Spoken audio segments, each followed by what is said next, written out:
It looks like we have a tough bushwhack through a hemlock in this old growth forest. Seeing if we can find a SOTA Bird up on Mount Transponder. Coming to a clearing with some snow. It seems like it's still in its winter plumage. Yes.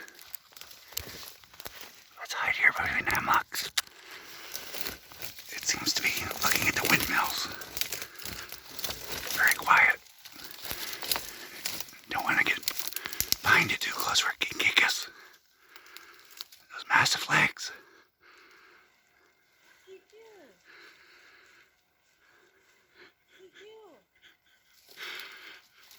Alright.